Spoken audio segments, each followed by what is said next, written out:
Alrighty, let's get started. Today, we're going to talk about atomic structure. Atomic structure, and as the incredibly intelligent individuals that you are, you've probably all studied the atom and atomic structure to an extreme level of detail, perhaps in middle school or in other courses that you've taken outside of school, but I don't think another review could hurt. But before we begin, maybe sketching the atom and looking at its constituents and the properties which those constituents bestow upon the atom, let's take a look at why the heck we have to study the atom in the first place. And we study the atom because of things called elements. And again, you've probably all begun your study of chemistry. You know that elements, an element, is a pure chemical substance. So something like gold is an element. It's one of the most basic forms of matter. Something like soup or milk is a bunch of elements mixed together, and we could maybe break down those mixtures into the pure elements which compose them. But what does that have to do with the atom? Well, the atom is the most basic form of matter, or most basic form of an element, which retains its chemical properties. So, let's say I have a strange hankering for some gold. Maybe I'm in the mood for a bit of money, and I want to find the most basic, most elemental unit of gold that I can. Well, then I'm going to find one atom of gold. But if I break down that atom beyond the atomic level, well, then I'm not going to have gold anymore. I'm just going to have a bunch of strange and exotic subatomic particles, which are beyond the scope of this video. So the atom, most basic unit of matter, and which constitute elements, which are pure chemical substances. And so now I'm going to draw you a picture, and you're probably going to get the hang of what this picture is quite quickly. So we've got two red circles, two green circles,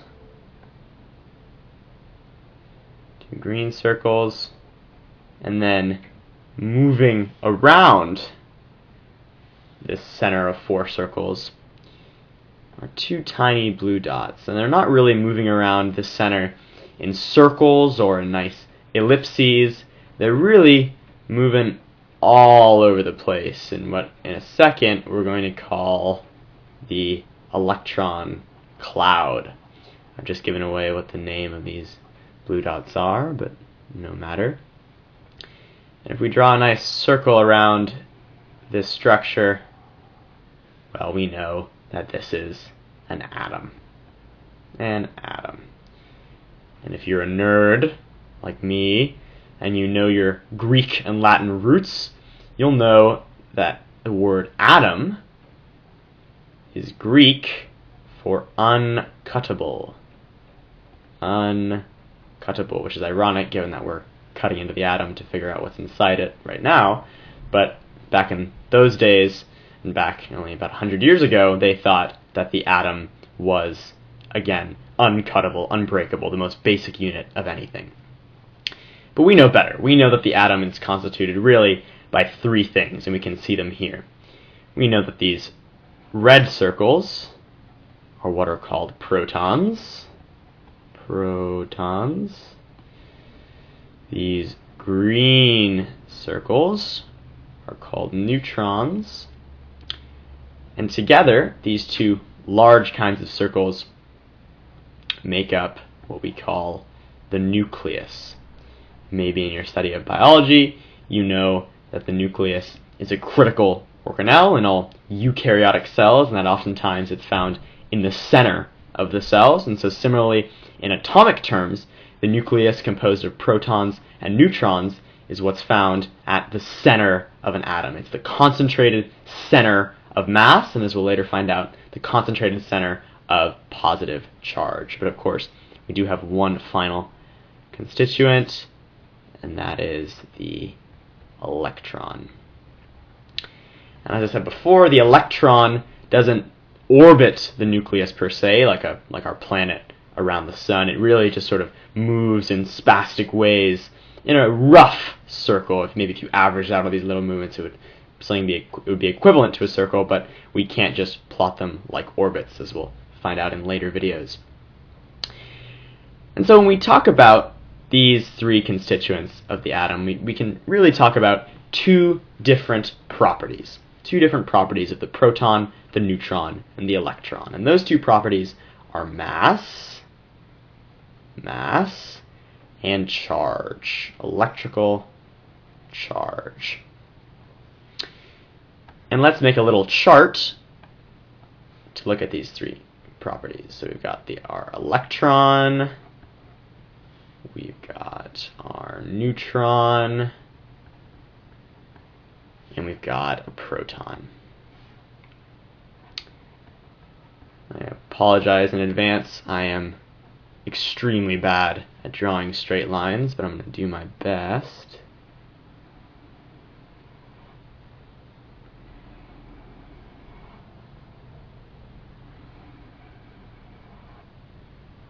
Let's move down a little bit.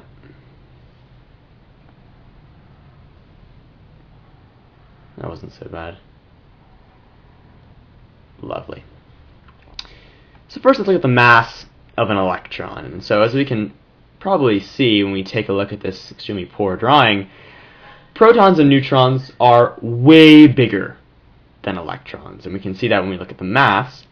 The mass of an electron is 9.11 times 10 to the negative 31 kilograms. To put that into context, that's the number, that's a decimal point, followed by 30 zeros, and then a 911. So just an inconceivably, I can't even imagine, an inconceivably small number. And again, neutrons and protons are also very small, of course. They're subatomic particles, but they're nowhere near this order of magnitude, this 10 to the negative 31, like electrons are.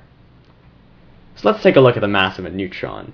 And you can't really see it in this picture, but neutrons are slightly bigger, just a hair bigger than protons in terms of mass. And so the mass of a neutron is 1.675 times 10 to the negative 27 kilograms, while the mass of a proton is 1.673 times 10 to the negative 27 kilograms. And if you take physics, you'll most definitely memorize these numbers and come up with fancy ways, fancy mnemonics of memorizing them. The way I do it, maybe if this is helpful, I think 9.11, it's the number, the emergency number that you call when something bad happens.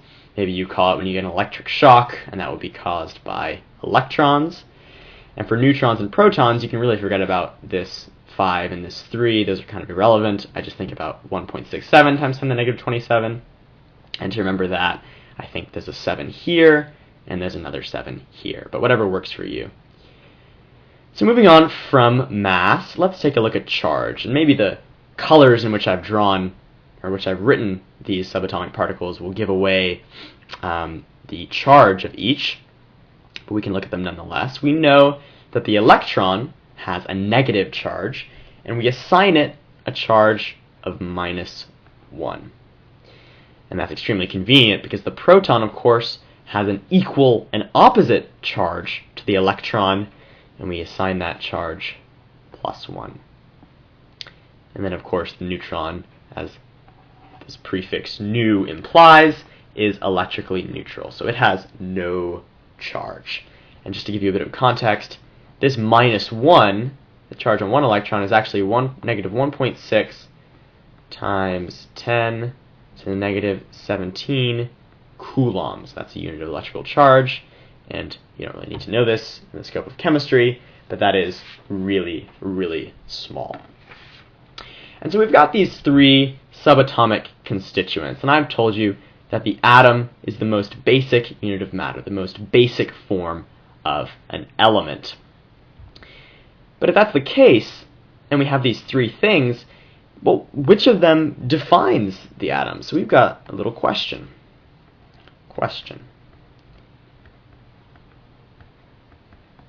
What defines an element in terms of its atomic structure? What defines an element? We've got three choices. We've got 1, protons, 2, electrons, or 3, neutrons. And you probably don't know the answer, probably way better at this than I am. You know, of course, that the answer is the proton. And in fact, the number of protons gets a special name. So we'll write the number of protons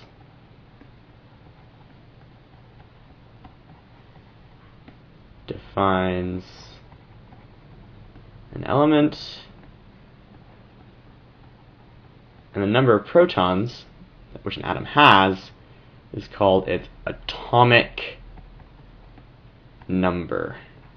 Atomic number, I'm going to box that in yellow because it's an important term to know, the atomic number. And so what I've drawn for you here is actually a special kind of atom. This is a helium atom. But if I just plop on another proton, well, this is no longer helium. I've changed the atomic number. This is now lithium. So I've changed the chemical identity of this atom, and it's become completely different. It's changed from a gas, a nonmetal gas, to a metal solid at room temperature. But if that's the case, if the number of protons can define what an atom is, well, presumably then we could change the number of electrons or the number of neutrons and retain the identity of the atom. And that's absolutely true. Let's take a look at each. So if I look at the charge on an atom, we keep returning to this picture, but I think it's useful. If we look at the charge on an atom, let's erase this proton. So we've got 2 protons and 2 neutrons. So this is still helium. Well, there are 2 protons and 2 electrons. And since the charge on the proton is equal and opposite to the charge on the electron, we know that an atom must be electrically neutral. And this is generally true. Atoms are electrically neutral.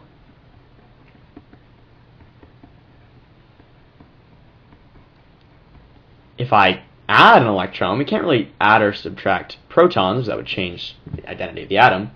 But if we add an electron, well, then there's a net negative charge because we've subtracted 1 from the total charge. And there's a net charge of -1. And so when we change the number of electrons, we can add or subtract. We get an ion. We ionize the atom. And there are 2 kinds of ions. If we add an electron,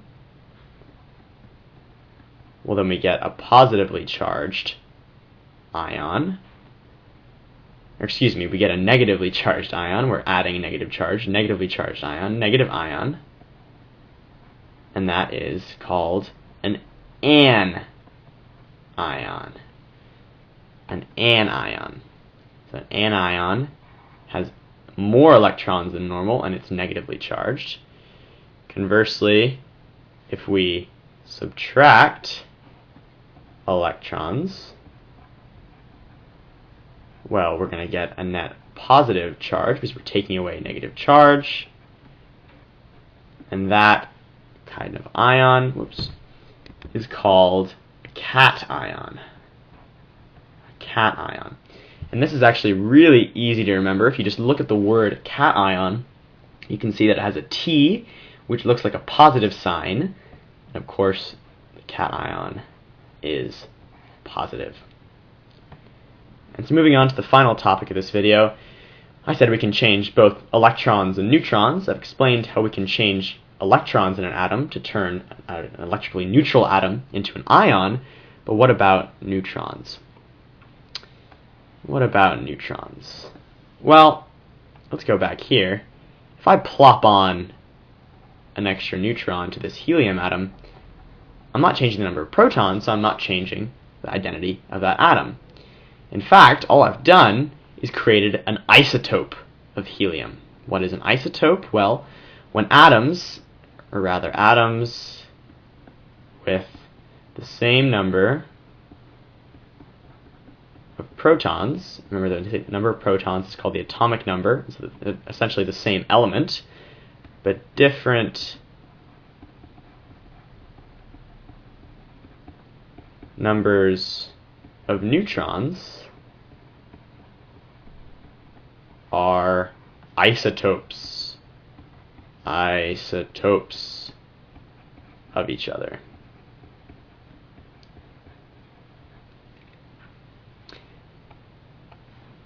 Isotopes of each other. And what we're going to call these isotopes, we're going to describe them by the number of particles in the nucleus. And so when there are three neutrons and 2 protons, I'm going to call this helium-5, because there are 5 particles in the nucleus.